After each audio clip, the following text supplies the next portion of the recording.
স্বাগত ৭১ জার্নালে। আপনারা জানেন খবর নিয়ে কথা বলি আমরা ৭১ জার্নালে, এবং প্রতিদিন আপনাদের হাতে যে পত্রিকা যায় সেগুলোর শিরোনাম আমরা জানিয়ে দিই আপনাদের এই অনুষ্ঠানের মধ্যে দিয়ে।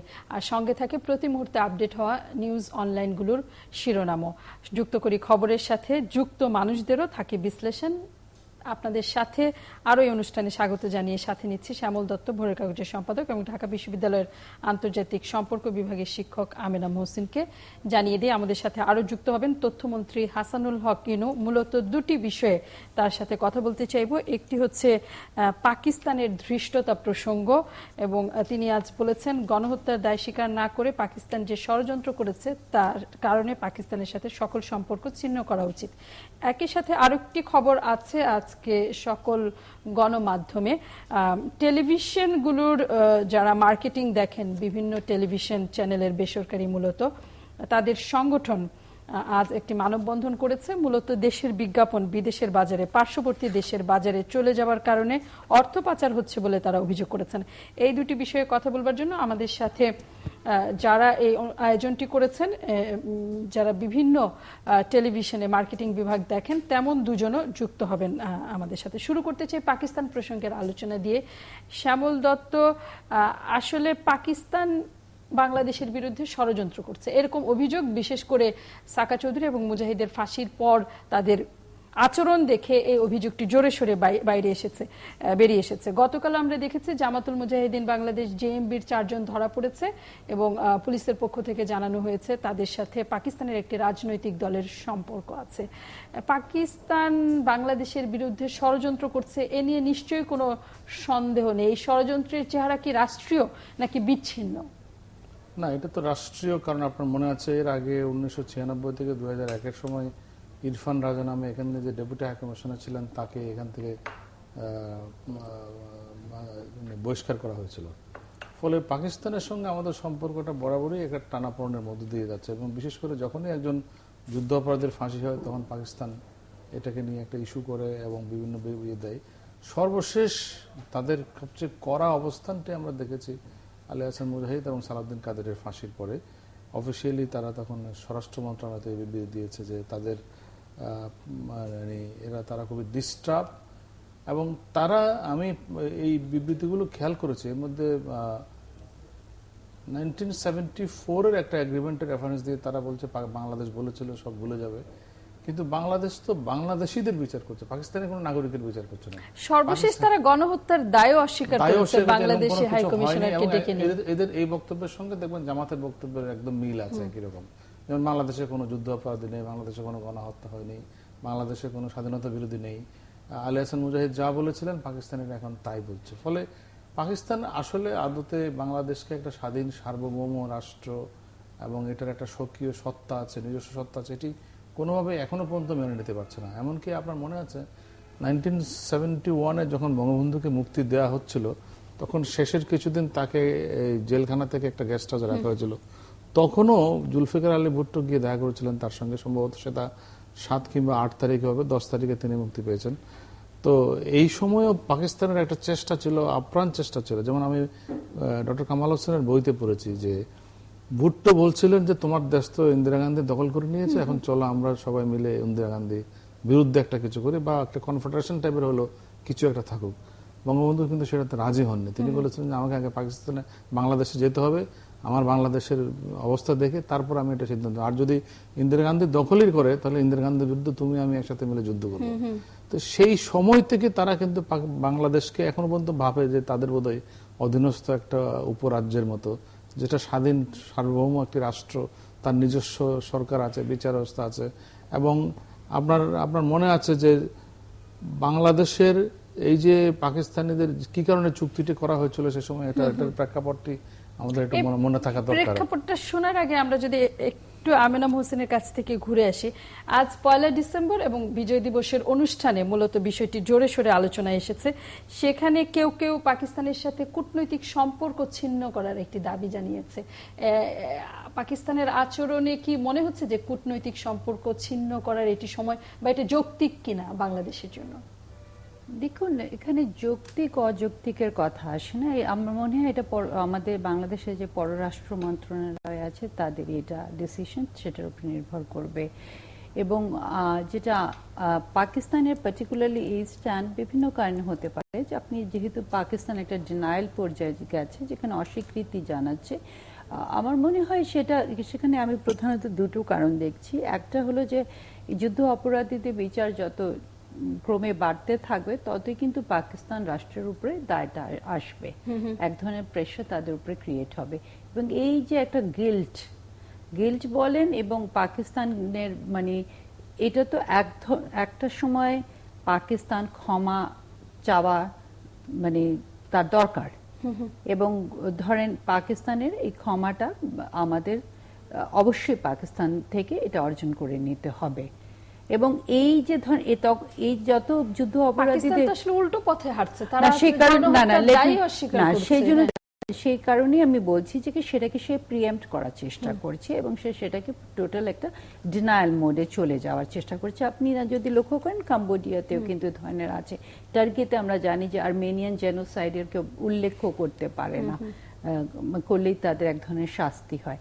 তো এখানে যে পাকিস্তান রাষ্ট্রের উপরে যে এক ধরনের যতই আমরা এইগুলোর ক্রেডিবিলিটি বাড়তে থাকবে, এবং পাকিস্তান যে গণহত্যা করেছে এটা যদি ইন্টারন্যাশনালি একটা পর্যায়ে চলে যাবে, কারণ আমরা জানি যে এগুলো নিয়ে বিভিন্ন ধরনের কে কোথায় কি বলছে সেটা is a different issue, but issue হলো যে পাকিস্তান রাষ্ট্রের উপরে একটা চাপ আসবে ক্রমেই, এবং এটা তো পুরো ইন্টারন্যাশনাল মানে এখানে যদি জাস্ট একটু এই চাপটা কি আসবে এখন, এই চাপটা আমার ধারণা যে এখন 195 জন যে পাকিস্তানি নাগরিক যাদের বিরুদ্ধে যুদ্ধ অপরাধের সুনির্দিষ্ট অভিযোগ আছে এবং যাদেরকে পাকিস্তান বলেছিল তারা বিচার করবে, কিন্তু বাংলাদেশে কিন্তু আপনি খেয়াল করবেন আস্তে আস্তে এদের বিচারের দাবিটি কিন্তু উঠছে, এবং এই কারণে পাকিস্তান কিন্তু আগে থেকেই একটা ডিনায়াল ইয়েতে যাচ্ছে, প্রিএমপ্টিভ একটা ইয়েতে যাচ্ছে। ফলে কূটনৈতিক সম্পর্ক ছিন্ন করা আসলে কোনো সমাধানের দিকে যাওয়া কিনা? না, আমি সেটা মনে করি না, কারণ ধরেন এটা একটা ইস্যু মানে ইম্পর্টেন্ট ইস্যু, বাট এটা পাকিস্তানকে বুঝার দরকার যে এখানে বাংলাদেশের মানুষের অনেক আবেগ জড়িত আছে। এবং পাকিস্তান, আমি প্রায় একটা কথা বলি যে পাকিস্তানের, এটা ইনফ্যাক্ট আমি পাকিস্তানেও বলেছি, ওদের নারী সংস্থারা এক সময় পাকিস্তানের নারীদের কাছে বিভিন্ন উইমেন অর্গানাইজেশনসরা পাকিস্তানে নারীদের কাছে ক্ষমা চেয়েছিল, স্টেট লেভেল থেকে না, আমি নারী অর্গানাইজেশনতে কথা বলছি। লাহোরে আসান নামে একটা অর্গানাইজেশন আছে, এবং ওখানে আসমা জাহাঙ্গীর, হিনা জেলানি, আয়শা জালাল, এরা সবাই কিন্তু উপস্থিত ছিলেন। এবং সেখানে আমি একটা প্রবন্ধ পাঠ করেছিলাম যে বাংলাদেশের নারীদের উপরে, এবং ডক্টর হামিদা হোসেন আমার সাথে ছিলেন। সেই সময় আমি একটা কথা বলেছিলাম যে তোমরা যে ক্ষমা চাইবে এটা তোমাদের কারণেই তোমাদেরকে চাইতে হবে, আদারওয়াইজ তোমাদেরকে পৃথিবী একটা ধর্ষণকারী জাতি হিসাবে চিহ্নিত করবে, এবং তোমাদের যে প্রজন্ম, সামনে প্রজন্ম, তাদের কাছে তোমরা কিভাবে জবাবদিহিতা করবে সেটা তোমাদেরকে ভেবে দেখার দরকার। তো পাকিস্তানের যে এই গিল্টটা আছে, এটা কিন্তু দেখেন আমরা জেনোসাইড নিয়ে অনেক রিসার্চ করে দেখেছি যে যারা পারপিট্রেটার্স তারা কিন্তু এই গিল্টটা ক্যারি করতে থাকে, এবং ডিনায়ালটা এই জায়গা থেকেই তৈরি হয়। তো এখানে আমাদেরও আবেগের জায়গা থেকে আমরা বলছি, বাট আমি মনে করি না যে কূটনৈতিক সম্পর্ক ছিন্ন করা কোনো একটা সমাধান হতে পারে। বরং আমি মনে করি এখানে যেটা বাংলাদেশে যে গণহত্যাটি হয়েছে এটিকে আরো বেশি করে মানুষের সামনে তুলে ধরা, এখানে যে নারী ধর্ষণের ঘটনা ঘটেছে, নারীর সম্ভ্রমহানির ঘটনা ঘটেছে, এই জিনিসগুলোকে বিশ্বজুড়ে আরো বেশি করে তুলে ধরা, এর পক্ষে একটা বিশ্ব জনমত গড়ে তোলা, এবং পাকিস্তানের উপর এক ধরনের চাপ প্রয়োগ করা। আমরা সেই সময়টা যখন তারা অস্বীকার করলো, তখন আসলে বাংলাদেশকে কিভাবে অ্যাক্ট করা উচিত এর প্রতিবাদে, রাষ্ট্রীয়ভাবে, সরকারিভাবে? না, বাংলাদেশ তো করার প্রতিবাদ জানাবে এটা, এবং এর পেছনে বাংলাদেশের যে ডকুমেন্টেশন আছে, যে সমস্ত কমিশন রিপোর্টই তো আছে, পাকিস্তানেরই তো রিপোর্ট আছে, এবং সেখানে রিপোর্টে আপনি বাংলাদেশ জেনোসাইড নামে একটা ওয়েবসাইটও আছে, আপনি যদি সেখানে যান, সেখানে প্রথমেই এই টোটাল চ্যাপ্টারটা শুরু হয়েছে একজন সৈনিকের সাক্ষাৎকার দিয়ে। সে সৈনিকের সাক্ষাৎকারে বলা হয়েছে যে তাদেরকে মানে সিনিয়ররা নির্দেশ দিয়েছেন তাদের ঊর্ধ্বতন কর্মকর্তারা, সামরিক কর্মকর্তারা, যে তোমরা হিন্দু এবং কাফির পালে মেরে ফেলবা। কাফির বলতে যারা মানে এই অবিশ্বাসী যারা, তারা সবাই, এক্ষেত্রে যে কোনো কেউ, যে কোনো কেউ। আপনাকে একটু অ্যাড করি, ওদেরকে এটা বলা হয়েছিল যে এখানে কিন্তু এখানে হিন্দুরাই এটা করছে, এবং ওদের ওই মানে যারা অনেকেই আসছিল, মানে এটা রিসেন্টলি একটা গবেষণা বের হয়েছে ইয়াসমিন সাইকিয়ার নামের একজনে, সেখানে সে অনেকজন পাকিস্তানের এরকম ও লিখেছে যে তার কাছে এসে সোলজার্সরা বলেছে যে তাদেরকে ধারণাই দেওয়া হয়েছিল যে এখানে সব হিন্দু এবং মুসলমানের সংখ্যা কম, এবং এটা ওরা একটা হিন্দু রাষ্ট্র হিসেবে না পিউরিফাই করতে। তারা এরকমও আছে, একজন সৈনিকের সাক্ষাৎকার আমি পড়েছি যে সে তারা দেখছে যে একটা গ্রামে ঢুকে মহিলারা কোরআন শরীফ পড়ছে, মুসলিমরা নামাজ পড়ছে, বলে তাহলে কাফের কোথায় এখানে? সিনিয়র অফিসাররা বলেছেন তোমাদের সময় নষ্ট করার সময় নেই, কিল অল দেম। ফলে এই যে গণহত্যার যে দলিলগুলো রয়ে গেছে, এগুলোই তো এনাফ।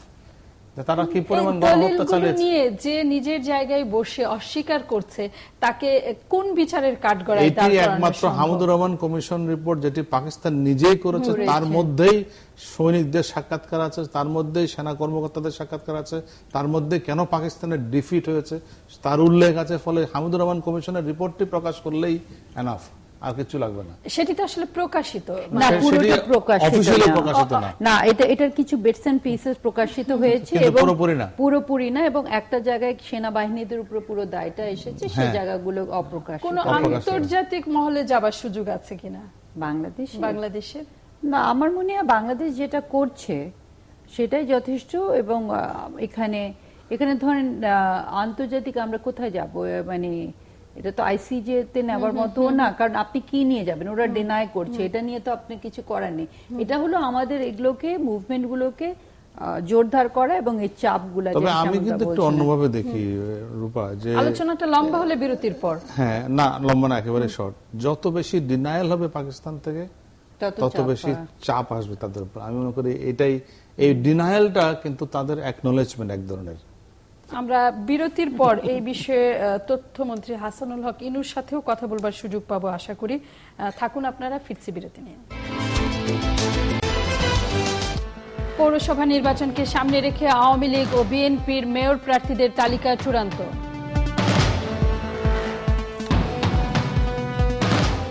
তফসিল ঘোষণায় তাড়াহুড়ো করা হয়নি বলছে ইসি। সভা করতে 24 ঘন্টা আগে অনুমতি নিতে হবে পুলিশের। যদি তারা কেউ আইন ভঙ্গ করে আমরা সাথে সাথে অ্যাকশন নেব। গণহত্যার দায় স্বীকার না করে ষড়যন্ত্র করছে পাকিস্তান বললেন তথ্যমন্ত্রী। সম্পর্ক ছিন্ন করার দাবি মুক্তিযোদ্ধাদের। পাকিস্তানিদের মাপ না চাওয়া পর্যন্ত তাদের সঙ্গে রাজনৈতিক লেনদেন করব কিনা সেটা আবার ভেবে দেখা উচিত বলে আমি মনে করি। সরকারি মাধ্যমিক স্কুলে অনলাইনে ভর্তির কাজ শুরু। প্রতিটি স্কুলে আলাদা ওয়েবসাইট করার আশ্বাস।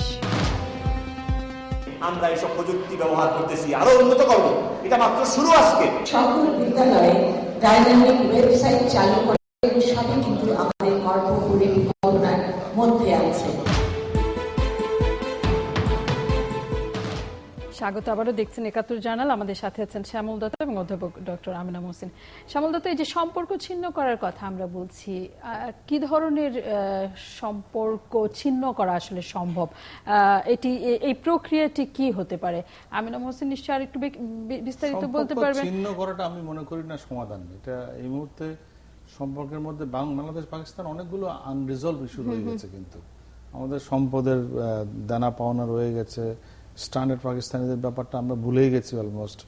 তারপরে আরো অন্যান্য আরো অনেক বিষয় রয়ে গেছে। ফলে আমি মনে করি না যে মানে কূটনৈতিক সম্পর্ক ছিন্নটা খুব বেশি সমাধান আনবে। তবে আন্তর্জাতিক চাপ প্রয়োগ করা পাকিস্তানের উপরে, বাংলাদেশে যে গণহত্যা হয়েছিল, বাংলাদেশে পাকিস্তানিরা কি কাণ্ড করেছে, এর একটা তথ্যবহুল প্রমাণ দিয়ে বিশ্ব জনমত তৈরি করা, এটি খুব জরুরি।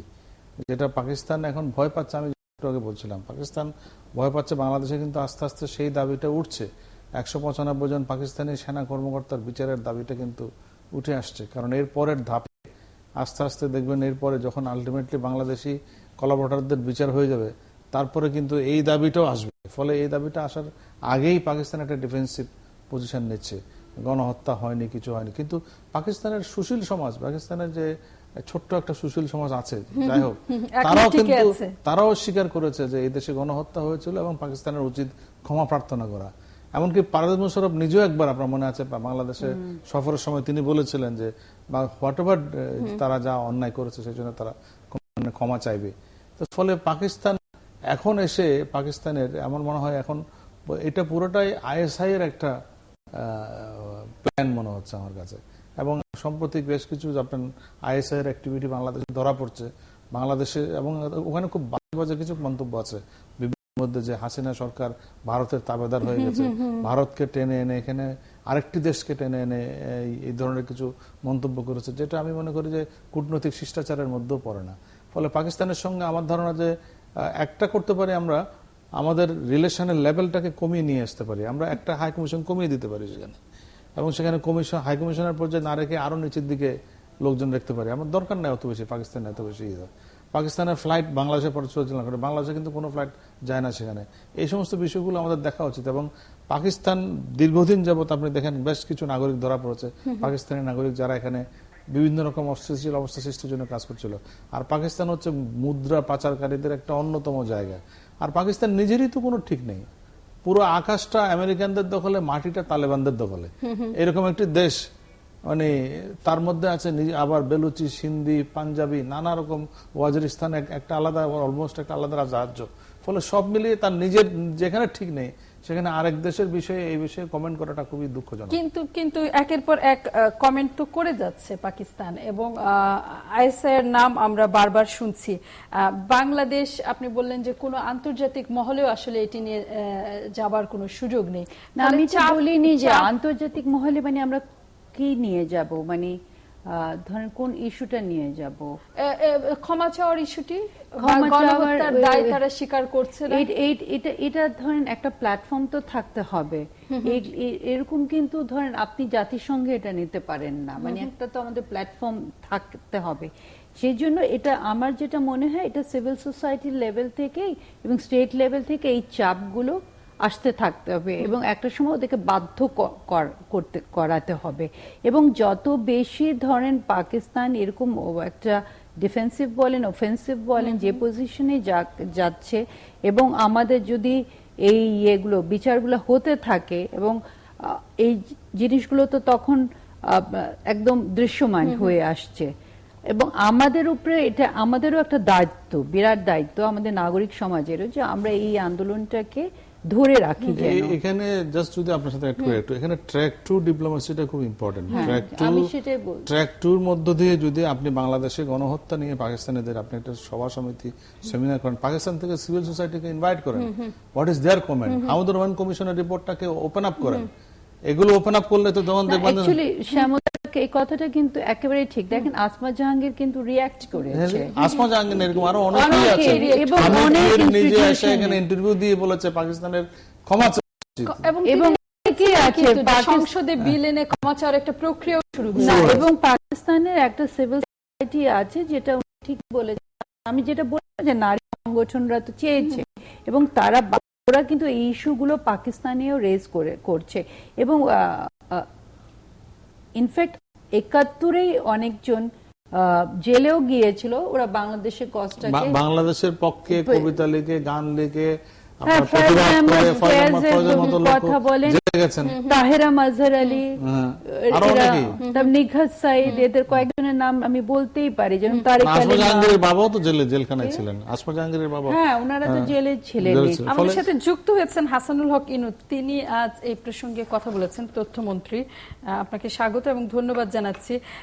আপনি বলেছেন গণহত্যার দায় স্বীকার না করে পাকিস্তান ষড়যন্ত্র করেছে, এবং একই অনুষ্ঠানে সম্পর্ক ছিন্ন করার প্রসঙ্গটি এসেছে। এই যে মুক্তিযুদ্ধে গণহত্যার দায় পাকিস্তান একেবারে আনুষ্ঠানিকভাবে লিখিতভাবে অস্বীকার করলো, এর কি ধরনের জবাব সরকারের পক্ষ থেকে দেওয়ার কথা আপনারা ভাবছেন? অনেক ধন্যবাদ। আমি একটু বিস্মিত হয়েছি যে পাকিস্তান ২ বছর আগে যে তাদের রাষ্ট্র হাই কমিশনার সাহেব যে বক্তব্য দিয়েছিল, আজকে সম্পূর্ণ ঘুরে যে উল্টা বক্তব্য দিচ্ছে। আমি সালাউদ্দিন কাদের চৌধুরী মুজাহিদির ফাঁসি এবং মৃত্যুদণ্ড কার্যকর হওয়ার পরে পাকিস্তান সরকার সালাউদ্দিন কাদের চৌধুরী এবং মুজাহিদির পক্ষ অবলম্বন করে যে তাদের সমর্থনে এবং তাদের দিকে দরদ প্রকাশ করে যে বিবৃতি দিয়েছে, এটা অত্যন্ত লজ্জাজনক এবং ন্যাক্কারজনক। এই বিবৃতির মধ্য দিয়ে পাকিস্তান আরেকবার প্রমাণ করলো যারা ৭১-এর গণহত্যা এবং যুদ্ধ অপরাধের যে দায়ী, যে কলঙ্ক তাদের গায়ে আছে, তারা স্বীকার করে নিল।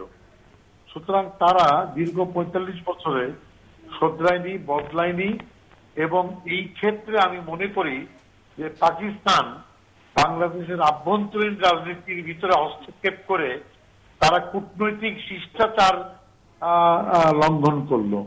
এই ক্ষেত্রে আমি মনে করি যে পাকিস্তান যুদ্ধ অপরাধীদের পক্ষ নিয়ে সরাসরি একটা শত্রু রাষ্ট্রে পরিণত হলো। আমি মনে করি যে শত্রু রাষ্ট্রের সঙ্গে কূটনৈতিক সম্পর্ক কি হবে এইটা পুনর্বিবেচনা করা দরকার, পর্যালোচনা করা দরকার, এবং তার ভিত্তিতে বাংলাদেশের আবার পাকিস্তান প্রসঙ্গে সিদ্ধান্ত নেওয়া দরকার। শ্যামল দত্ত, এই বক্তব্যটাই হাসানুল হক ইনু আজ অনুষ্ঠানে দিয়েছেন। কূটনৈতিক সম্পর্ক ছিন্ন করার পক্ষেই তার অবস্থান। এটার প্রক্রিয়াটা কি হবে? আপনি কূটনৈতিক সম্পর্ক ছিন্ন করলেই কি আমরা পাকিস্তানের কাছ থেকে যথাযথ যে অবস্থানটি আশা করছি সেটিকে আমরা পাবো কিনা? শ্যামল দত্ত, আপনি যেটা বললেন, প্রশ্নটা হচ্ছে শত্রুর কাছ থেকে আপনি কি আচরণ পাবেন, সেটা আমার কাছে বড় প্রশ্ন নয়। বড় প্রশ্ন হচ্ছে পাকিস্তানের সঙ্গে বাংলাদেশ ৭১-এর মহাযুদ্ধের পরেও কূটনৈতিক সম্পর্ক স্থাপন করেছে।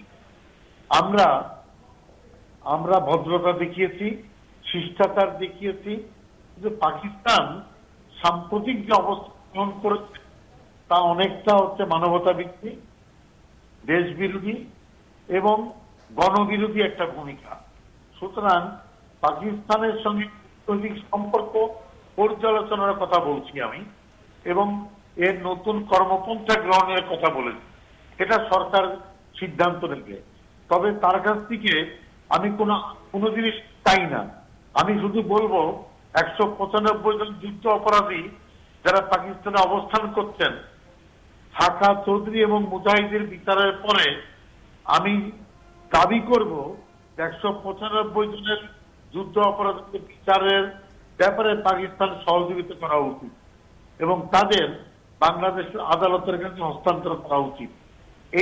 এই ব্যাপারে আমরা কোনো ছাড় দিতে রাজি না। আয়মান মহসিন, কোনো মন্তব্য বা প্রশ্ন? আপনি বলছিলেন গিল্ট থিওরির কথা, এবং না, গিল্ট থিওরির আসলে ইনু ভাইয়ের সাথে ঠিক ওই জায়গাটা আমি যাব না। উনি যেটা বলছেন শত্রু রাষ্ট্র, কিন্তু অ্যাকচুয়ালি আন্তর্জাতিক সম্পর্কে তো শত্রু রাষ্ট্রদের সাথেও তো আমরা মানে ঠিক কূটনৈতিক সম্পর্কটা ছিন্ন করে ফেলি না। এটা unless there is a even যখন যুদ্ধরত অবস্থায়ও থাকে তখনও কিন্তু সেটা খুব কমই একদম এক্সট্রিম সিচুয়েশনে আমরা দেখি ছিন্ন করা হয়। আমি আবারও বলবো যে এটা পররাষ্ট্র মন্ত্রণালয় ডিসাইড করবে যে ওই সিচুয়েশনটা এসেছে কিনা, but as a student of international relations আমার মনে হয় না যে সেই সিচুয়েশনটা এখন বিরাজ করছে। এটা ধরেন আমাদেরও একটা আবেগ, উনিও আবেগের জায়গা থেকে বলছেন which is legitimate and which is justified, এবং পাকিস্তানও তাদের পজিশনটাকে, এবং এটা আমাদেরকে মাথায় রাখতে হবে পাকিস্তানে কিন্তু সেনাবাহিনী একটা খুব স্ট্রং আছে, ওদের হোল্ড আছে, যার জন্য হামুদুর রহমান কমিশন রিপোর্টটা ওরা ফুল পাবলিশও করতে পারেনি। সেই যে ইয়েটা আছে, এবং এটা আপনি লক্ষ্য করবেন বেনজির ভুট্টো কিন্তু যখন জীবিত ছিলেন উনি কিন্তু বারবার এইটা বলেছেন যে এখানে মিলিটারিরা ওভারডিউ করেছে, এবং অনেকে বলে যে বেনজির ভুট্টো যেহেতু এই ইস্যুসগুলো রেজ করছিল সেই কারণে তার এই পরিণতি হয়েছে। এটা এই ধরনের তত্ত্বও আমরা শুনেছি, এবং এই ধরেন এই জিনিসগুলোকে মাথায় রেখে আমাদেরকে মানে ওখানে তো পলিটিক্যাল গভর্নমেন্ট উইক, সেটাও আমাদেরকে মাথায় রাখতে হবে। আমি বরঞ্চ মনে করি যে আপনি যদি প্রেশারটা রাখেন, প্রেশারটা ক্রিয়েট করতে থাকেন এবং ওনার সাথে ইনফ্যাক্ট আমরা একসাথেও ট্র্যাক টু ডিপ্লোম্যাসিতে গেছি, তাই না? ভাই আমরা মনে আছে আমরা ডেমোক্রেসি চার্টার আমরা ফ্রেম করেছিলাম কাঠমান্ডুতে বসে। সেই ইয়েতে বলছি যে সেইগুলোতে কিন্তু বরঞ্চ আমরা যা চাচ্ছি সেটা আমরা মানে অর্জন করার আমাদের বেশি সম্ভাবনা আছে। যেরকম ধরেন আমাদের অনেকগুলো ফোরাম আছে, south Asians for human rights, আমরা তো সেখানে এটা রেজ করতে পারি, কাজটাক আছে, ওগুলোতে আনতে পারি। আমি জাস্ট ইনোভের সাথে একটু যদি বলি যে আমি একটু কথা বলি। অধ্যাপক আমিনা মহাসেনের কথা আমি শুনলাম। আমি আজকেই পাকিস্তানের হাই কমিশনার সাহেবের 2 বছর আগের বিবৃতি দেখলাম। তারা পরিষ্কার বলেছে আমরা ক্ষমা চাই, এবং 71 সালের মহাযুদ্ধে পাকিস্তান যে ঘটনা ঘটিয়েছে এটা লজ্জাজনক। আজকে একেবারে ডিগবাজি দিয়ে উল্টো কথা বলছে। আমার কথা খুব পরিষ্কার, কথা হচ্ছে পাকিস্তান বা পৃথিবীর জন্য একটা লায়াবিলিটি, বোঝা। আইএসআই এবং তালেবানের যত রকম মানবতা বিরোধী দুষ্কর্মের সঙ্গে জড়িত, ওখানকার আর্মি প্রভাবে সরকার চলে, আর তার জন্য আমাদের কৈফিয়ত দিতে হবে, এটা ঠিক না। আমি পাকিস্তানের পক্ষে কোনো সাফাই শুনতে চাই না। পরিষ্কার কথা হচ্ছে পাকিস্তান ক্ষমা চাইবে, আর যদি ক্ষমা চাইতে না পারে তাহলে বাংলাদেশের সরকারের বিবেচনা করা উচিত এই ধরনের সাম্প্রদায়িক জঙ্গিবাদী রাষ্ট্র যারা জঙ্গিবাদ লালন করে এবং যারা গণহত্যা পরিচালনা করে তার সঙ্গে বাংলাদেশের কোন রাজনৈতিক কূটনৈতিক সম্পর্ক থাকা উচিত কিনা এটা পুনর্বিবেচনা করা উচিত। এবং আপনি শত্রু রাষ্ট্রের কথা বলছেন, ইসরায়েলের সঙ্গে এখন পর্যন্ত কোনো কূটনৈতিক সম্পর্ক হয়নি, তাহলে ইসরায়েলের ব্যাপারে কি উত্তর? ইসরায়েলকে সঙ্গে কূটনৈতিক সম্পর্ক না করে বাংলাদেশ 45 বছর চলছে না? তাহলে আমেরিকা ইসরায়েলের পক্ষে আছে, যারা ইসরায়েলের পক্ষে নাই তারা কি বেঁচে নাই? কথাটা হচ্ছে আপনার 4টা বিমান দরকার। আপনি 71-এ যুদ্ধ করেছেন এবং যুদ্ধ অপরাধীদের পক্ষে সাফাই গায়, তার পক্ষে কোনো কথা হতে পারে না। আমার মনে হয় এখানে দেখেন, আমি বলেছি পর্যালোচনা করতে হবে না, সেটা আপনি মনে করতে পারেন, কিন্তু পাকিস্তানের পক্ষে তো এখানে কেউ সাফাই গাচ্ছে না। আপনি কি মনে করতেন সাফাই গাচ্ছে না? মানে আমার রাষ্ট্রদূত হাই কমিশনারকে ডেকে গালাগালি করে, কি সাফাই করছে? আর কি সাফাই দরকার? সাকাত চৌধুরীর পক্ষ, আমি বলছি পাকিস্তানের পক্ষে, 71-এ গণহত্যার পক্ষে আছে, তারা বাদ চায়নি, তারা দুঃখ প্রকাশ করে না, তারা আবার সাফাই গাচ্ছে। আপনি আমিনা বেগম মোত্তাবক আপনি তার পক্ষে ওকালতি করছেন। আমরা আমিনা মহসিনের বক্তব্যটা আবার শুনে নেই। লজ্জাজনক ব্যাপার, খুবই লজ্জাজনক ব্যাপার। আমরা আমিনা মহসিনের বক্তব্য পাগলামির কোনো জায়গা নেই এখানে। নিন্দা করুন, আগে নিন্দা করুন, তারপরে কূটনৈতিক সম্পর্ক থাকবে কি থাকবে না সেটা বিবেচনা না। আমার মনে হয় আপনি পাকিস্তান খারাপ কথা বলেছে। মাননীয় মন্ত্রী, আমরা আমিনা মহসিনের বক্তব্যটি আবার একটু পরিষ্কার হয়ে নিতে চাই। আমিনা মহসিন, আপনি পরিষ্কার হতে থাকেন, কিন্তু আকারে শোনেন, ইনিয়ে বিনিয়ে পাকিস্তানের পক্ষে ওকালতি 71-এর টেলিভিশনে আমি দেখতে চাই না। আমরা একটা বিরতি নিয়ে ফিরে বিরতি শুনতে চাই না। না, এখানে আমার মনে হয় আমার পজিশনটা এখানে দেখেন, আমাকে এই ধরনের প্রোগ্রামে আনবেন না। কি ধরনের কথা? আমার গা হাতে রক্তের দাগ নাই, যাদের হাতে রক্তের দাগ আছে এবং তাদের পক্ষে ওকালতি 71-এ শুনতে চাই না আমি। সরি। মাননীয় তথ্যমন্ত্রী, আপনার সাথে কথা বলবার জন্য আরো একটি বিষয় ছিল। আমিনা হোসেন, আমরা একটা বিরতি নিয়ে আপনার বক্তব্যটা শুনি। না, এখানে আমার কোনো, আমার অবশ্যই এখানে বলার আছে, আমরা শুনবো। আপনারা বিএনপি জামাতের পক্ষে ওকালতকারী লোককে 71-এর টেলিভিশনের পিছনে টানবেন না। মাননীয় তথ্যমন্ত্রী, এই আলোচনা হতে পারে, এই আলোচনা নিশ্চয়ই হতে পারে। আমরা একটা বিরতি নিয়ে ফিরবো এবং টেলিভিশনের বাইরে এবং ভেতরে দুই জায়গাতেই অন এয়ার অফ এয়ার এই আলোচনাটি আসলেই হতে পারে, প্রকাশ্যেও হতে পারে। থাকুন 71 চ্যানেলে।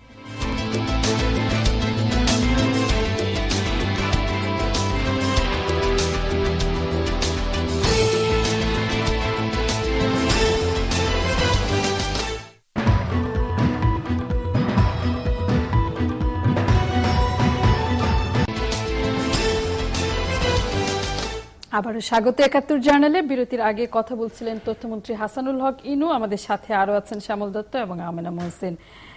আমেনা মহসিনের কথা বলবার ছিল। আমি আসলে ঠিক বুঝতে পারিনি যে কোথায় উনি জিনিসটা ভুল বুঝেছেন। মানে যে কথাটা all I was trying to explain যে এটা তো পররাষ্ট্র মন্ত্রণালয় সিদ্ধান্ত নেবে, এবং উনি বলেছেন যে পাকিস্তান শত্রু রাষ্ট্র। ফাইন, পাকিস্তান শত্রু রাষ্ট্র। All I was trying to say যে শত্রু রাষ্ট্র সাথেও কিন্তু মানুষ সম্পর্ক একদম পুরোপুরি ছিন্ন করে দেয় না। যেটা শ্যামলদা বলছিলেন সেটাই করতে পারে সরকার, ডাউনগ্রেড করতে পারে। এবং ধরেন আমাদের যেরকম আমাদের করাচিতে একটা মিশন আছে, আমাদের ইসলামাবাদে আছে, একটা মিশন রাখা যায় এবং বিভিন্নভাবে আপনি সম্পর্ক ডাউনগ্রেড করে নিয়ে আসতে পারেন। এটা একেবারেই পররাষ্ট্র মন্ত্রণালয়ের সিদ্ধান্ত, এবং সেটাও আমি ভিত্তি করছিলাম এর আগে আমাদের state minister for foreign affairs যিনি, উনি একটা ওনার বক্তব্য ছিল যে ওনারা এখনো এভাবে চিন্তা ভাবনা করছে না।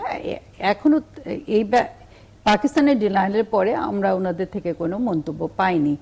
সেই প্রেক্ষিতে আমি কথাটা বলছিলাম, এবং আমি মনে করছিলাম যে আপনি ট্র্যাক টু ডিপ্লোম্যাসির মাধ্যমে এই প্রেশারটা বিল্ড আপ করতে থাকেন যেন পাকিস্তানকে এক্সপোজ করার জন্য এবং বাধ্য করাবার জন্য যেন তারা আমাদের থেকে ক্ষমা চায়। এখানে পাকিস্তানের তো সাফাই গাওয়ার কোনো কিছুই নেই। আমি তো প্রথম থেকেই বলেছি হামিদুর রহমান কমিশনের রিপোর্ট আছে, এবং হামিদুর রহমান কমিশনে খুব ক্লিয়ারলি বলা আছে যে এখানে কি হয়েছে বা বাংলাদেশে, এবং সেই রিপোর্টটা ওরা ফুললি প্রকাশও করেনি। এবং বেনজির ভুট্টো সেইটা নিয়ে কথাবার্তা বলেছে বলে হয়তো তার উপরে অনেকে বলে যে তার উপরে এই জিনিসটা হয়েছে।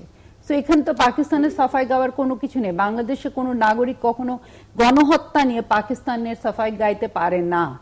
এবং আমি যেখানে এই কথাটাও বলেছি যে পাকিস্তানে গিয়ে এটা হয় 2000 সাল কিংবা 2001 বা 90 শেষের দিকে, আমি ঠিক মনেও করতে পারছি না, যে প্রথম যখন পাকিস্তানের নন গভর্নমেন্টাল অর্গানাইজেশন মহিলারা ক্ষমা চাইলো পাকিস্তানি নারীদের কাছে, সেখানে ওই প্রবন্ধ পাঠ করেছিলাম আমি, আমার সাথে ডক্টর হামিদা হোসেন ছিলেন।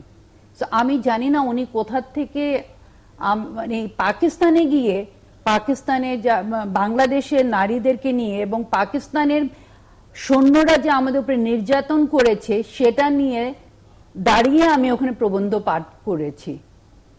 সো উনি যদি সেরকম একটা ব্যক্তিকে বিএনপি জামাত বলে, এটা ওনার স্বাধীনতা, উনি ক্ষমতায় আছেন, উনি বলতেই পারেন। কিন্তু একজন না, আমাকে শেষ করতে দেন না, বাট বাংলাদেশের একজন নাগরিক হিসাবে আমার মনে হয় এই ধরনের লেবলিং, এই ধরনের বক্তব্য ছাড়ারও কারো অধিকার নেই আরেকজনের উপরে। এবং ৭১ কাকে আনবে না আনবে সেটা তো আপনারা ডিসাইড করেন, তাই না? এবং আপনাদের কাছে তো আমরা আসিনি, এটাও মাথায় রাখতে হবে। নিশ্চয়ই আপনারা আমাদের অতিথি, এবং না এখানে এসে তো আমরা এই ধরনের না। দেখেন, মিডিয়ার একটা বিরাট রোল আছে। এখন মিডিয়ার কারণে যদি পুরা সোসাইটিটা একদম মেরুকরণের দিকে চলে যায়, আমার মনে হয় এটা উনি যেহেতু বারবার ৭১ এসে এবং এই সরাসরি এই কথাটা বললেন, মানে এটা একটা অদ্ভুত একটা জায়গায় দাঁড়িয়ে নিয়ে কথাটা আমার কাছে লেগেছে। কারণ মুক্তিযুদ্ধ কিন্তু আমরা সবাই করেছি, বিভিন্নভাবে করেছি, এবং আমিও ৩ বছর পাকিস্তানে আটকা পড়েছিলাম। একটা বাচ্চা মেয়ে, আমি ৩ বছর পাকিস্তানে আটকা পড়েছিলাম। এবং আপনি যখন বলেন না 74-এ 195, তখন চুক্তিটা হয়েছিল কেন? যারা ওখানে বাঙালিরা আটকে পড়ে আছে তাদেরকে ফেরত আনার জন্য, রিপ্যাট্রিয়েশনের জন্য। এবং সেই রিপ্যাট্রিয়েটেড ফ্যামিলিজে আমিও একজন বাচ্চা ছিলাম। সো মানে এটা তো কারো একটা ব্যক্তির বা কোনো দলের না, এটা জনগণের। তো আমার মনে হয় সেই শ্রদ্ধাবোধটা থাকা দরকার সবার প্রতি। এখানে ব্যাপারটা হচ্ছে কি, যে পাকিস্তান যে দৃষ্টতামূলক যে আচরণ করছে, বিশেষ করে সালাউদ্দিন কাদের চৌধুরী এবং আলী হাসান মুজাহিদের রায়ের পরে তারা কিন্তু অসম্ভব রকমের আমাদের হাই কমিশনারকে ডেকে, প্রথমত একটা স্বরাষ্ট্র মন্ত্রণালয়ের প্রতিবাদ, তারপরে আমাদের অ্যাক্টিং হাই কমিশনারকে ডেকে একেবারেই পুরো বিষয়টাকে অস্বীকার করছে। এবং এই মুহূর্তে আজকের বিজয়ের মাস শুরু আমাদের ডিসেম্বর, অনেকের আবেগে অনুভূতিতে এটা লাগে অনেক সময়। সেক্ষেত্রে আমি মনে করি যে এটা আসলে কঠিন একটা প্রতিবাদ বাংলাদেশের থেকে যাওয়া উচিত, এবং সেটা কি হবে সেটা সরকার নির্ধারণ করবে।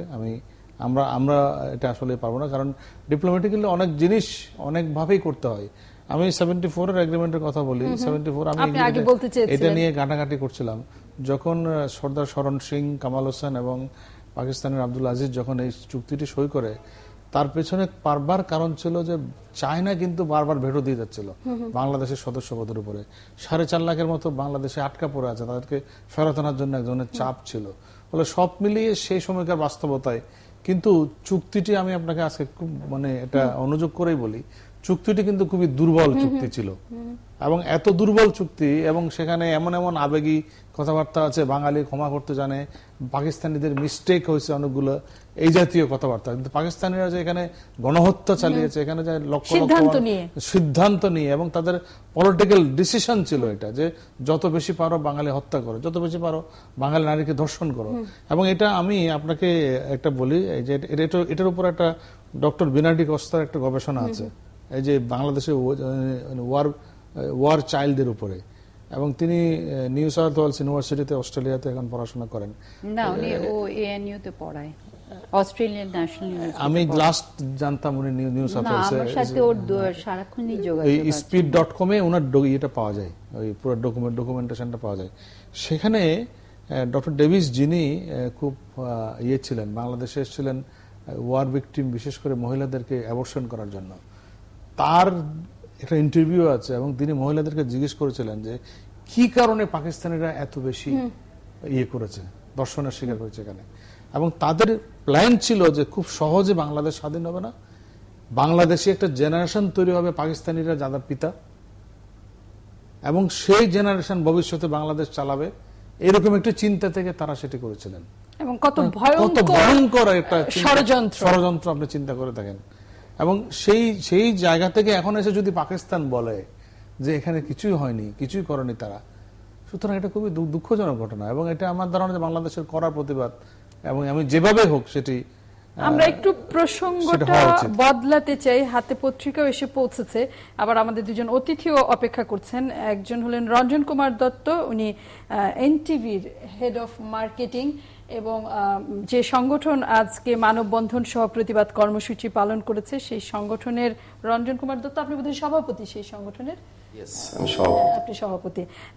এবং আমাদের সাথে আরো আছেন গাজী ইমরান আল আমিন, যিনি head of media wing, media fest Bangladesh. আমি ইমরান আল আমিনকে দিয়েই আলোচনাটা শুরু করতে চাই, কারণ অভিযোগ তো আপনাদের বিরুদ্ধে যে আপনারা বিজ্ঞাপনের এই বাজারটাকে একটা বৈষম্যমূলক পর্যায়ে নিয়ে যাচ্ছেন। আসলে এই বাজারের হিসাব নিকাশটা কি, বলবেন কিনা আমাদের? অভিযোগটা পুরোপুরি মেনে নিচ্ছি না, আবার ডিফেন্ডও করি আমি ব্যাপারটা, যে আসলে প্রবলেমটা কোথায়। প্রবলেম হচ্ছে কি, ইন্ডিয়ান টেলিভিশন সবাই দেখছে। কেন দেখছে? রিজন হচ্ছে কি, তারা একটা মজা পাচ্ছে। অস্পষ্ট শোনা যাচ্ছে আপনার কথা কোনো কারণে, আমরা একটু নিশ্চয়ই পরিষ্কার হন। জি, আবার বলবেন আপনি। হ্যাঁ, যেটা বলছিলাম যে ইন্ডিয়ান চ্যানেলগুলো দেখছে বাংলাদেশি দর্শক, তাই বলে কি বাংলাদেশি কি আসলে দর্শক নেই, বাংলাদেশি প্রোগ্রামগুলোকে দেখবে না? ঠিক তা না, কিন্তু আমাদের বিশ্লেষণ আছে নিজেদের, যে এখানে দেখা যাচ্ছে যে বাংলাদেশি প্রোগ্রামগুলো কিন্তু কিছু সময় খুব পপুলার হয়ে যায়। জাস্ট আমি একটা রিসার্চ ব্যাকগ্রাউন্ড থেকে বলি যে ঈদের সময়, খেলার সময়, তখন ইন্ডিয়ান চ্যানেলগুলো কেউ দেখে না। কেন দেখে না? কোশ্চেনটা কিন্তু খুব সহজ, এবং আনসারটা খুব সহজ। দেখে না কারণ এই সময় কোয়ালিটি এত হাই হয়ে যায়, এবং সবাই মিলে এত সুন্দর করে প্রোগ্রামটা বানায়, সবাই দেখে। ফলে আপনি বলছেন যে প্রোগ্রাম যদি ভালো হয় মানুষ দেখবে, ফলে ভালো প্রোগ্রাম বানানোটা জরুরি, চ্যালেঞ্জ। ভালো প্রোগ্রাম বানাবে কিভাবে? একটা ভালো বিনিয়োগ তো লাগবে, ইনভেস্টমেন্ট লাগবে, রাইট? সেখানে অ্যাডভার্টাইজারদের কিন্তু দায়িত্ব ইনভেস্টমেন্টে সাহায্য করা। প্লাস দেখেন আরেকটা ব্যাপার আমি বলি, যেটা বিরতি। ইন্ডিয়ান চ্যানেলগুলো দেখবেন 2 মিনিট করে বিরতি দেয়, 5 বার 6 বার যাই হোক, 2 মিনিটের বেশি দেয় না। এবং একটা আমাদের ভাষা হচ্ছে একটা ক্লিফ হ্যাঙ্গার দিয়ে দেয়, ধরেন একটা ক্লু দিয়ে দেয় শেষের আগে, যে ফিরে আসার পরে এই এক্সাইটমেন্টটা থাকবে। কিন্তু বাংলাদেশে ওই টাইপের জিনিস বানাইতে হবে। আমি এখানে একটা বিরোধিতা করতে চাই। বাংলাদেশে যে বিদেশি চ্যানেলগুলো বাংলাদেশে যেভাবে চলছে, ওটা কিন্তু বাংলাদেশি ফিড চালাচ্ছে। এখানে বিদেশি চ্যানেল বাংলাদেশি ফিড চালাচ্ছে। ওরা শুধু 2 মিনিট কেন, যখন বিজ্ঞাপন বাংলাদেশি বিজ্ঞাপন পাচ্ছে না তখনও ওরা চালাচ্ছে না, ওরা শুধু প্রোমো চালাচ্ছে। এখানে কিছুটা ভিন্নতা আছে। ওরা কিন্তু যখন বিদেশি চ্যানেলের পুরাপুরি বিজ্ঞাপন বাংলাদেশে চালাচ্ছে না, কোনো বিজ্ঞাপনই চালাচ্ছে না, বাংলাদেশ থেকে কোনো যদি বিজ্ঞাপন পায় সেক্ষেত্রে সেই বিজ্ঞাপনটা চালাচ্ছে। সেই জন্য এখানে বাইডেন্সটা হইতে পারে 2 মিনিট হতে পারে, 30 সেকেন্ড হতে পারে, 5 মিনিট হতে পারে। কিন্তু যেহেতু এখন প্রাথমিক পর্যায়ে ওরা বিজ্ঞাপন বাজারটাকে দখল করার জন্য ওতপেতে আছে, সেই জন্য বিজ্ঞাপন পাচ্ছে না। সেই আমাদের প্রতিবাদটা হলো এখন রোগীকে যেহেতু রোগ হয়েছে প্রথমে প্রতিষেধক দিতে হবে, সেই জন্য আমরা এই আন্দোলনটা করছি। এই রোগটা সম্পর্কে আরেকটু বিস্তারিত জানতে চাই রঞ্জন কুমার দত্ত আপনার কাছে। এই যে 800 কোটি টাকার বাজার, এটার কত শতাংশে ভাগ পড়েছে? এবং এখনো বাজারটা ওইভাবে যায়নি। আমি যেটা বলতে চাই, বাজারটা ওইভাবে যায়নি। প্রাথমিকভাবে ওনারা শুরু করেছে। শুরুটা যেভাবে আমরা বলতে পারি, ওনারা বাংলাদেশে ফিট চালাচ্ছে। বাংলাদেশে এখন 24টা চ্যানেল আছে, 24টা চ্যানেলে বিজ্ঞাপন বিভিন্নভাবে আমরা নিচ্ছি। কিন্তু এখন যেটা দেখা যাচ্ছে, ইন্ডিয়ান বা অন্যান্য চ্যানেল আরো 100টা বাংলাদেশে ডিশে দেখা যাচ্ছে। 100টা চ্যানেল যদি বিজ্ঞাপন ছাড়া বাংলাদেশে অন এয়ার করে, তাহলে আমরা 24টা আর ওদের 100টা, 124টা চ্যানেলে বাংলাদেশি বিজ্ঞাপনটা স্প্লিট হয়ে যাবে। আর ইমরান ভাই আরেকটা যেটা কথা বলল যে ওদের অনুষ্ঠান ভালো, আপনি কি বলতে পারেন ওদের কোন অনুষ্ঠানটা ভালো? ওদের অনুষ্ঠানের ভিতর কি আছে? ওদের সংস্কৃতির সাথে আমাদের সংস্কৃতি চলে? ওদের ভিতরে আছে ঝগড়া, বিবাদ, আমি কিছু মনে করবেন না, পরকীয়া, বউ শাশুড়ির যুদ্ধ, এছাড়া সংক্ষিপ্ত পোশাক, সিগারেট। এটা কি আমাদের সংস্কৃতি যায়? আমাদের সংস্কৃতিতে আমরা সিগারেট খাওয়া দেখাতে পারি না, আমরা দেখাতে পারি না শিশুচোম, আমরা দেখাতে পারি না মদ খাওয়া। আমাদের সংস্কৃতি একটা ভিন্ন সংস্কৃতি, আমাদের সংস্কৃতির সাথে তাদের সংস্কৃতি কোনো মিলই নাই। এখন গাজী ইমরান, আমাকে আরেকটু যদি বলতে দেন, এইভাবে যদি ওনাদের সংস্কৃতি আমাদের সংস্কৃতির উপর প্রভাব পড়ে, তাহলে আমাদের বাংলাদেশের সংস্কৃতি কোথায় গিয়ে দাঁড়াবে? এটা আমার বিষয়টা কি শুধু সংস্কৃতির, ব্যবসা বাণিজ্য তো আছে নিশ্চয়ই গাজী ইমরান? অবশ্যই ব্যবসা আছে, আমি সংস্কৃতির আগে বললাম, ব্যবসা তো অবশ্যই আছে। আমাদের সেই জন্য উদ্দেশ্য যে আসলে বিদেশি চ্যানেল বাংলাদেশের সংস্কৃতিটা নষ্ট করতেছে, ব্যবসা নষ্ট করতেছে, ওভারঅল সবই মানে। ফলে আপনারা কি চ্যানেলগুলো বন্ধ করে দিতে চান নাকি শুধু বিজ্ঞাপন বন্ধ করতে চান? আমরা প্রাথমিক পর্যায়ে ওই বিজ্ঞাপনগুলো বন্ধ করে দিতে চাচ্ছি। ওনাদের চ্যানেল চলতে পারে, কিন্তু বাংলাদেশে বিজ্ঞাপন সফল না। বাংলাদেশে এই বিজ্ঞাপনগুলো কি নিয়ম নীতির মধ্যে দিয়ে চলছে গাজী ইমরান? যদি নীতিমালার কথা বলেন, কোনো নীতিতেই চলছে না। আমি বলে দিচ্ছি, ইমরান ভাই কি বলবে, কোনো নীতিতেই চলে না, কোনো নীতিমালা নাই। আমরা গাজী ইমরানের কাছে শুনি। যে আমি অ্যাডভার্টাইজিং যেটা বলতে পারি, যে আমরা আসলে বিজ্ঞাপন দাতা যারা আছি, তারা কিন্তু আসলে দেখি অডিয়েন্স কি দেখে। সো সামহাও অডিয়েন্স কিন্তু ওই প্রোগ্রামগুলো দেখে, যার কারণে কিন্তু আমরা ওখানে বিজ্ঞাপন আমরা দেই না, যদিও কারণ সুনির্দিষ্ট কোনো নীতিমালা আসলে নাই, এবং বিজ্ঞাপন যে দেওয়ার যে বৈধ পন্থা ওটাও নাই, যার কারণে কিন্তু আমরা বিজ্ঞাপন দেই না। কিন্তু অডিয়েন্স যেটা দেখে, আমরা কিন্তু অডিয়েন্সকে তাড়া করি না। অডিয়েন্স কোনটা দেখে? একটা শ্রেণী দেখে। আপনি বলতে পারেন একটা শ্রেণী, কোন শ্রেণীটা দেখে? না, কোন শ্রেণীটা দেখে এটা দেখতে পারে। একটা আমি বলছি ওমেন শ্রেণীটা দেখে, এবং ওমেন শ্রেণীটা দেখে, ওদের যদি আপনি নাটক বা সিরিয়াল দেখেন, আপনি ওখানে কি পাচ্ছেন? ওনারা যদি কোনো বিয়ে পার্টি বা অন্য পার্টিতে যাওয়ার যে ড্রেসটা থাকে, সেই ড্রেস পরে যদি কেউ ঘুমাইতে যায়, সেই ড্রেস পরে যদি কেউ রান্না করে যায়, সেটা কিন্তু কোনো কিসের ভিতরে গেল? এটা কোন দিক দিয়ে গেল? তাহলে এটাকে গুড একটা অনুষ্ঠান নিয়ে আমার কোনো এখানে কোনো দ্বিমত নাই আপনার সাথে। আর যে সাউন্ডটা দেয়, ওই সাউন্ডটা কি আপনার প্রপার সাউন্ড আপনার কানে ঠিক লাগে? এই জায়গাটা ভাঙতে হবে, আপনাদেরই ভাঙতে হবে। এটা কিন্তু আমরা ভাঙতে চাই, শুধু আপনাদের জন্য পারি না। আমরা বলি আপনারা এজেন্সি, আপনারা ক্লায়েন্ট, আপনারা যদি শক্ত হন, আপনারা আপনাদের মানে আমাদেরকে পিষ্টে ধরছেন, আপনি বিজ্ঞাপন রেটটা বাড়ান। আমরা কি ভালো অনুষ্ঠান বানাইতে পারি না? আমরা কি বিরতিহীন নাটক চালাই না? আমরা কি 2 মিনিট নাটক চালাই না? আমরা সব করি। গাজী ইমরান, আপনার বক্তব্য শুনতে চাই।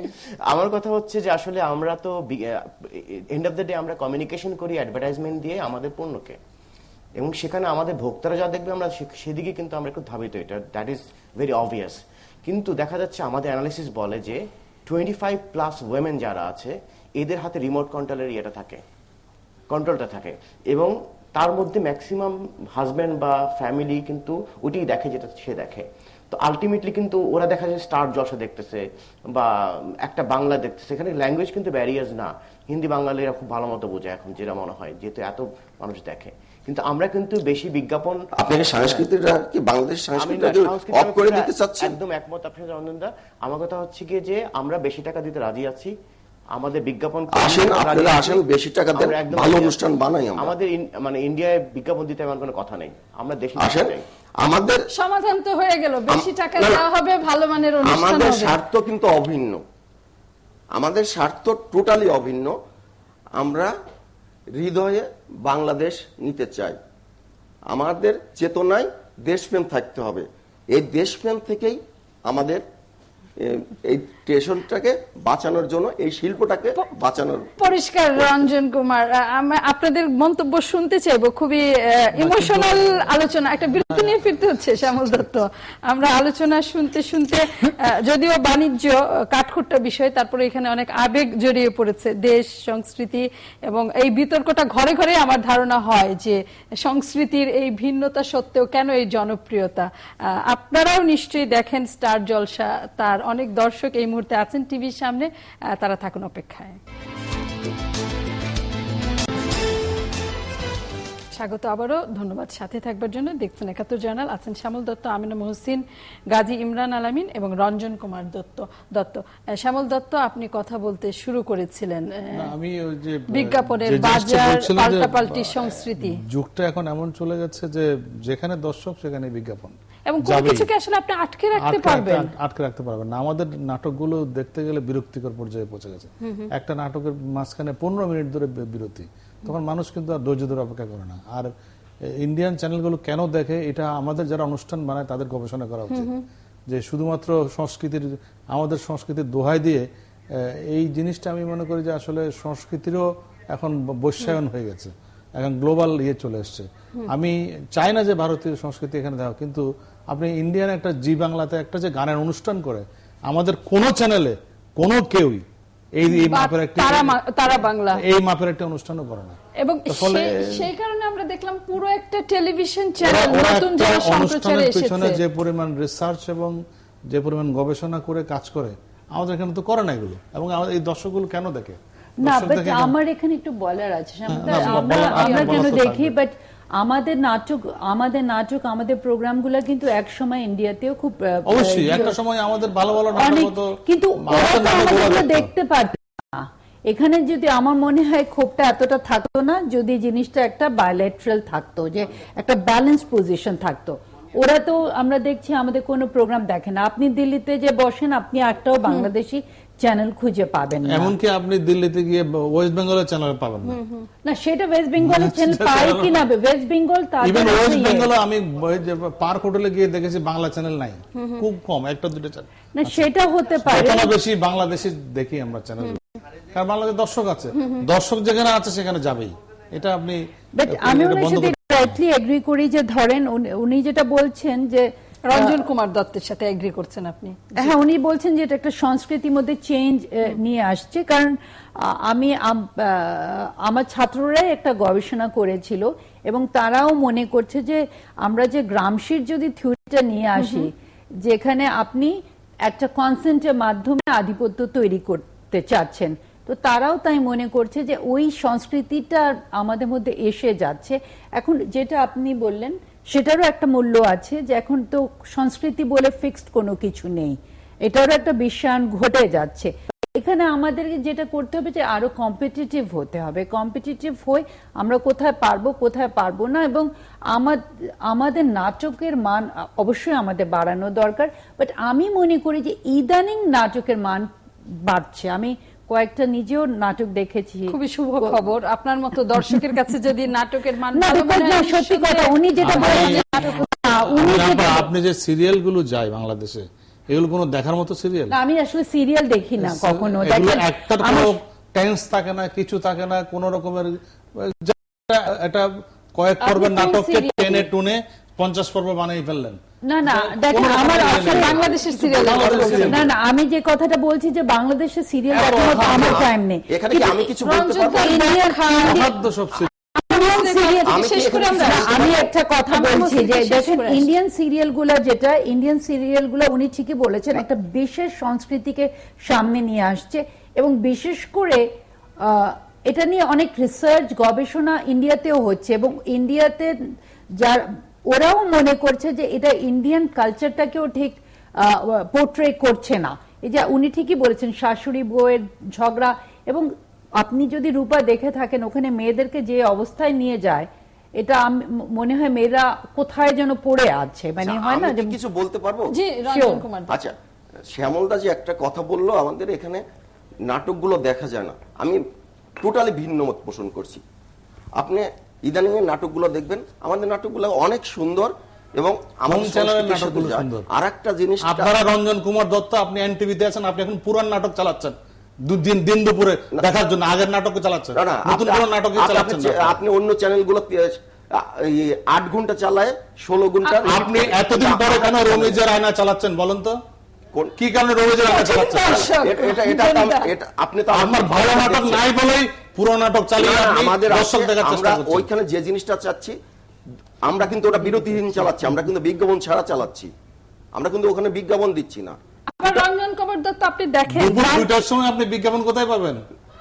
দুপুর 2টার সময় বিজ্ঞাপনের লোড এত বেশি, কিন্তু আমি দর্শকদের চাহিদা মনে করে ওখানে আমি বিজ্ঞাপন। তার মানে আপনি 15 বছর আগে ফিরে গেলেন দর্শকের চাহিদার জন্য, নতুন নাটক নাই বলেই। নতুন নাটক অবশ্যই আছে, নতুন নাটক নাই নিয়ে বললে ভুল হবে। তাহলে কেন চালাচ্ছেন রমিজের আয়না? আমি কি বিরতিহীন একটা নাটক চালাতে পারবো না? নতুন নাটক চালান, নতুন নাটক বিরতিহীন ভাবে চালান। না না না, এখন আমাদের এখানে সার্ভের অনেক কিছু আছে। আপনি যেটা বলতেছিলেন যে ইন্ডিয়ান চ্যানেলে বিজ্ঞাপন নাই, 2 মিনিট বিজ্ঞাপন, কিন্তু আপনি যে ইন্ডিয়ান চ্যানেলটা বাংলাদেশে দেখেন ওটা তো আপনি রিশাফলিং করাটা দেখেন, আপনি তো পুরো বিজ্ঞাপনটা ওখানে দেখেন না। ওরা ওদের পুরো বিজ্ঞাপন বিজ্ঞাপনের কথা বলছি, আপনি একটু ঠান্ডা মাথায় শুনেন। ইন্ডিয়ার অনুষ্ঠানগুলোর কোয়ালিটি, বিশেষ করে গানের অনুষ্ঠান এবং অন্যান্য অনুষ্ঠানগুলো যে পরিমাণ পরিশ্রম করে, যে পরিমাণ তারা রিসার্চ করে অনুষ্ঠানগুলো করে, এই যে ডিটেকটিভ একটা প্রোগ্রাম হচ্ছে জি বাংলা, আপনি দেখুন এটার পেছনে কিরকম আইডিয়া, এরকম এই মাপের একটা অনুষ্ঠান আপনি বাংলাদেশের কোন চ্যানেলে দেখেন? ওদের বাজার আর আমাদের বাজারটা দেখবেন না? বাজারের জন্য তো আপনার পাশের লোক বসে আছে, তারা কতটুকু দিতে পারে? আমি কিছু বলতে বলেন, তারা কতটুকু দিতে পারে? আমি রঞ্জন কুমার দত্তের কাছে আরেকটা বিষয় তুলতে চাই। আমরা দেখলাম গোটা একটা টিভি চ্যানেল ভারতীয় যে সকল সিরিয়াল নিয়ে আপনি আপত্তির কথা বলছেন বা অনুষ্ঠানের সাংস্কৃতিক মান নিয়ে কথা বলছেন, আমাদের গোটা একটা টিভি চ্যানেল সেই মানে চলে গেল টিকে থাকার জন্য। আপনি কিভাবে এই আগ্রাসন ঠেকাবেন? না ওটা ওটা প্রথম ভাবে আসলো, ওটার জন্য মালিক পক্ষ দেখবে, কিন্তু ওটা হয়তো মানে ভবিষ্যৎ ভালো না ওটার, আমরা যেটা ভালো মনে করি। ওরা 1-2টা সিরিয়াল যখন করছিল ওরা বুঝতে পারে নাই যে এই অবস্থানটা হবে। আমি জানি না যে এই ভবিষ্যৎবাণী আসলে কতটা টিকে থাকবে, এটা গবেষণা। এখন আপনারা যদি দেখেন বাংলাদেশের টিভি চ্যানেলগুলোর যে অবস্থান, একমাত্র রেভিনিউ আমরা করি, আমাদের আনটা যদি ঠিক মতো না হয়, আপনি একটা ভালো প্রোডাকশন দিতে পারবেন, আপনার সেলস এন্ড মার্কেটিং এর ছেলে পেলে যদি ঠিক মতো আর্ন না করতে পারে, আপনি কি একটা ভালো এখন অবশ্য গাজী ইমরান বলছেন যে দর বাড়াবেন। দর বাড়াবেন কিভাবে? এটা আমার এখানে বলার আছে, যুক্তি কিছু না, এটা যুক্তির সময় বলা যায়, কিন্তু যখন টেবিলে দর গাজী ইমরানকে শুনি। রঞ্জন কুমার, আমি দাদা এখানে আসলে যদি ভালো কন্টেন্ট হয় আমাদের কিন্তু ইনভেস্টমেন্টে যেতে কোনো সমস্যা নাই, এবং ভালো কন্টেন্টটা কিন্তু এটা it's a both way communication. এখানে আপনারা আমরা মিলে কাজ করব, ডিরেক্টর মিলে কাজ করব, এখানে কিন্তু অডিয়েন্সকে আমরা বেস্ট জিনিসটা দিতে পারবো। ইনভেস্টমেন্ট করতে আমার কোনো প্রবলেম নাই যদি আমি অডিয়েন্সকে দেখাতে পারি। সো এখানে কিন্তু ইনভেস্টমেন্টটা প্রবলেম না, প্রবলেম হচ্ছে it's a good content creation and investment, সবগুলো একসাথে কম্বিনেশন। কিন্তু আপনাদের কোনো দেশের প্রতি দায়বদ্ধতা নেই? অবশ্যই আছে, আমরা তো বিদেশের কখনো বিজ্ঞাপন দিচ্ছি না। তাহলে যে অভিযোগটা করছেন, কারা এই বিজ্ঞাপনগুলো দিচ্ছেন? এটা কাদের মাধ্যমে এই বাজার ভাগ হচ্ছে? রঞ্জন কুমার, কার মাধ্যমে বাজার ভাগ? একটা গ্রুপ বাংলাদেশে এই মুহূর্তে ইন করেছে, আপনারা একটু রিসার্চ করে দেখেন, তারা এই কাজটা করছে। এবং আমাদের যে জিনিসটা ছিল এই অফারগুলো প্রথমে আমার কাছে এবং আমার চেয়ারম্যানের সঙ্গে এসেছিল। আমরা বাংলাদেশকে ভালোবেসে দেখেই এই অফারটা আমরা ফিরিয়ে দিছি, কিন্তু অন্য একটা গ্রুপ এটা লুকিয়ে আমরা আশা করি সকলের মধ্যে এরকম দেশপ্রেম আমরা দেখতে পাবো। অনেক ধন্যবাদ রঞ্জন কুমার দত্ত এবং গাজী ইমরান আল আমিনকে আমাদের সাথে যুক্ত হবার জন্য। আগামীতে নিশ্চয়ই এই বিষয়ে আরো বিতর্ক এবং কথা বলবার সুযোগ হবে। আমিনা মহসিন, আপনি নাটকগুলো ভালোই দেখতে পাচ্ছেন কি? আমার মনে হচ্ছে গ্র্যাজুয়ালি ইমপ্রুভ হচ্ছে। অ্যাকচুয়ালি আমি সোপ অপেরাস দেখার মতো আমার সময়ও নেই, আমি দেখিও না, কিন্তু আমি মানে যেহেতু কালচার নিয়ে পড়াশোনা করি, গবেষণা করি, এবং সে কারণে আমি অনেক সময় স্টার প্লাস, স্টার জলসবটা দেখি, এবং আমার মনে হয় তারা যেটা হয় কি, আমার মনে হয় কি এখানে আরেকটা জিনিস কাজ করে। মানুষ এমন বিশ্বায়নের কারণে একটা তো একটা ধরেন আমাদের কনজিউমারিস্ট কালচার তৈরি হয়ে গেছে, আরেকটা হলো কি পৃথিবীতে চারিদিকে এত ডিপ্রেশন চলছে, খারাপ সব খবরের মধ্যে মানুষ একটা স্বপ্নের জগতে যে বাস করতে চায়, ফ্যান্টাসি আইল্যান্ডের মতো। তো আমার সেটা অনেকে মনে হয় যে ওদের ওই গয়নাগাটি, কাপড় চোপড়, মানে এক ধরনের ওই ডিপ্রেশন থেকে বের হওয়ার একটা, আমি একটা মনস্তাত্ত্বিক ব্যাখ্যা দেওয়ার চেষ্টা করছি, যে একটা সুযোগ করে দেয়, এক্সিট রুট করে দেয়। এবং সেটা বোধহয় ততটা, দেখেন এটা কিন্তু এক সময় আমরা বাংলাদেশে খুবই বাস্তব ভিত্তিক নাটক হতো, এবং বাংলাদেশের নাটক খুবই পপুলার ছিল। তো আমার মনে হয় বাংলাদেশে মানুষ সে বাস্তবতাটা বোধহয় এখন আর নিতে পারছে না, যে কোনো কারণ আমরা একদম শেষ পর্যায়ে শেষ মন্তব্য আপনার কাছে নিয়ে নাটকটাও হচ্ছে না। বাংলাদেশের নাটক ভারতীয়রা দেখতো, আমরা দেখেছি। এখন বাংলাদেশের নাটক নিজেরাই দেখি না আমরা, ভারতীয়রা তো দূরের কথা। বাংলাদেশের যে সোপ অপেরাগুলো চলছে একটারও কোনো কোয়ালিটি নেই। এখন পরিশ্রম করে নাটক বানানোর, আপনি নাট্য নির্মাতাদের একদিন জিজ্ঞেস করে দেখেন, তারাও কিন্তু সেই টেলিভিশন চ্যানেলের মালিকরা এত অল্প বাজেট দেয়, এই বাজেটে কোনো নাটক বানানো যায় না। ফলে করতে হয় কি 3 পর্বের নাটক বানিয়ে 6 পর্ব চালাতে হয়, ফলে এগুলোর কোনো আকর্ষণহীন হয়ে গেছে। এটা বাস্তবতা এটাই। এবং আরেকটা কারণ হলো কি ইন্ডিয়াতে কিন্তু এগুলো চর্চা হয়, একটা ট্রেনিং হয়, আমাদের এখানে